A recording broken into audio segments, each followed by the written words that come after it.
Hi hello வணக்கம் நண்பர்களே, அனைவருக்கும் வணக்கம். தமிழகத்தில் முதல்வர் விஜய் அவர்கள் பயிர்க்கடன் தள்ளுபடி குறித்து மிக மிக முக்கியமான அறிவிப்பு ஒன்றை வெளியிட்டிருக்காரு. என்ன அப்படின்றத பார்க்கலாம். இந்த ஆதாரமானது தமிழகத்தில் விவசாய பயிர்க்கடன் தொடர்பாக நிலவி வரும் தற்போதைய சூழலை விளக்குகிறது. கூட்டுறவு வங்கிகளில் பெறப்பட்ட பயிர்க்கடன்களில் 75,000 ரூபாய் வரையிலான கடன்கள் முழுமையாக ரத்து செய்யப்படும் அறிவிப்பு விளக்குகிறது. இருப்பினும் தேர்தலின் பொழுது அளிக்கப்பட்ட வாக்குறுதி தற்பொழுது அறிவிப்புக்கும் இடையே உள்ள முரண்பாடுகளில் விவசாயிகள் அதிருப்தி அடைந்ததற்காக தகவல்கள் வந்திருக்குங்க. ஸோ ஏன் அப்படின்றத தான் இப்போ நம்ம பார்க்க போகிறோம். நீங்கள் நம்முடைய சேனலை முதல் முறையாக பார்க்குறீங்க அப்படின்னா மறக்காமல் ஒரு சப்ஸ்கிரைப் அண்ட் பெல்லை கிளிக் பண்ணி வச்சுக்கோங்க. வாங்க வீடியோக்குள்ளே போகலாம். தமிழகத்தில் 5,932 கோடி ரூபாய் அளவில் இந்த பயிர்க்கடன்களை முதல்வர் விஜய் அவர்கள் தற்சமயம் தள்ளுபடி அப்படின்றத குறிப்பிட்டு வெளியிட்டிருக்காருங்க. முதலமைச்சர் ஜோசப் விஜயினால் 25/5/2026 தேதியில் 50,000 வரை பயிர்க்கடன் பெற்று சிறு மற்றும் குறு விவசாயிகளுக்கு முழுமையான பயிர்க்கடன் தள்ளுபடி செய்து பயிர்க்கடன் தள்ளுபடி திட்டம் அறிவிப்புன்னு வெளியிட்டார். மாநிலம் முழுவதும் விவசாயிகள் கடும் கண்டனத்தை ஏற்படுத்தினால பல்வேறு தரப்பிலிருந்து கோரிக்கைகள் பெறப்பட்டது. முதலமைச்சர் மேற்கண்ட கோரிக்கைகளை கனிவுடன் பரிசீலனை செய்து உத்தரவுக்கிணங்க மேற்கண்ட பயிர்க்கடன் தள்ளுபடி மறு ஆய்வு 15/6/2026 அன்று தலைமை செயலகத்தில் மறு ஆய்வு கூட்டம் நடந்தது. இந்த மறு ஆய்வு கூட்டத்தில் இறுதியாக சில முடிவுகள் எடுக்கப்பட்டிருக்குங்க. மீண்டும் பார்த்தீங்கன்னா இதில் தள்ளுபடி அப்படின்றத மாற்றி அமைச்சிருக்காங்க. இதில் 6,000 கோடி ரூபாயை தள்ளுபடி செய்யலாம் அப்படின்ற மாதிரி.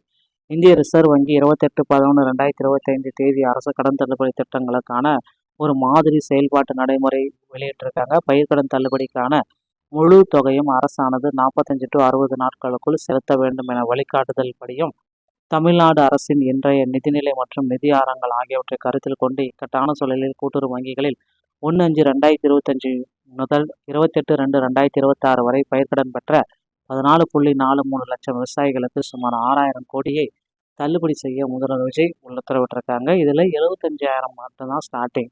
அதுவே 5 ஏக்கருக்கு மேலே போச்சுன்னா 50% கிடையாது, 35,000 மொத்தமாக தள்ளுபடி. 1 லட்சத்துக்கு மேலே போச்சுன்னா 5,000.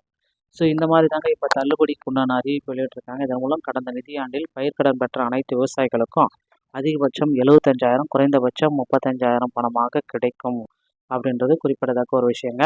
இதை மாற்றி அமைங்க அப்படின்ட்டு 3ஆம் கட்டமாக பார்த்தீங்கன்னா விவசாயிகள் போராடிட்டு இருக்காங்க. ஏன்னா தேர்தல் வாக்குறுதிகளில் 5 ஏக்கருக்கு உள்ள இருந்துச்சு அப்படின்னா அவங்க எவ்வளோ பயிர்க்கடன் வாங்கியிருந்தாலும் அது தள்ளுபடி. 5 ஏக்கருக்கு மேலே அப்படின்னா 50% தான் தள்ளுபடி. ஸோ கூட்டுறவு வங்கிகளில் இந்த பயிர்க்கடனுக்கு உண்டான ஒரு அப்டேட்டை பார்த்தீங்கன்னா விரைவில் வெளியிடுவாங்க அப்படின்றத நிச்சயமாக எதிர்பார்க்கலாங்க. தமிழகம் முழுவதும் இருக்கிற கூட்டுறவு வங்கிகளில் முதற்கட்ட தள்ளுபடி பட்டியல் பார்த்தீங்கன்னா வெளியிட போகிறாங்க. யார் யாரெல்லாம் இந்த தள்ளுபடிக்கு தகுதியான நபர்கள், ஸோ இவங்களை எல்லாமே நாங்கள் இதை பேஸ் பண்ணி தள்ளுபடிக்கு தகுதியான நபர்களாக எடுத்திருக்கோம் அப்படின்ட்டு ஒரு பட்டியல் முதற்கட்ட பட்டியல் வெளியிட போகிறாங்க. அதுக்கப்புறமா பார்த்தீங்கன்னா தள்ளுபடி உங்களுக்கு இருக்கா இல்லையான்றதை நீங்கள் செக் பண்ணிவிட்டு உங்கள் பேங்க்கில் போய்ட்டு உங்களுக்கு அந்த தள்ளுபடி கொடுக்கலாம். அதுக்கு முன்னாடி பார்த்தீங்கன்னா முதல்வரிடம் கோரிக்கைகள் போயிட்டுருக்கு. எங்களுக்கு தேர்தல் வாக்குறுதிகளில் குறிப்பிட்ட மாதிரி தள்ளுபடியை இன்க்ரீஸ் பண்ணுங்கள், அனைவருக்குமே இந்த தள்ளுபடி அப்படின்றது வேணும், அதனால் அதை இன்க்ரீஸ் பண்ணுங்கள் அப்படின்னு கோரிக்கை வச்சுருக்காங்க. இவர்களுடைய கோரிக்கையை முதலமைச்சர் விஜய் எப்படி மாற்ற போகிறாரு அப்படின்றத அடுத்தடுத்த வீடியோக்கள் அடுத்தடுத்த அப்டேட்டில் நாம் தெரிஞ்சுக்கலாங்க. இந்த ஒரு வீடியோ பதிவு உங்களுக்கு பிடிச்சிருச்சு அப்படின்னா நீங்கள் நம்மளுடைய சேனலோடு இணைந்திருங்கள். மீண்டும் ஒரு நல்ல தகவலோடு நான் உங்களை சந்திக்கிறேன். நன்றி, வணக்கம், தேங்க்யூ.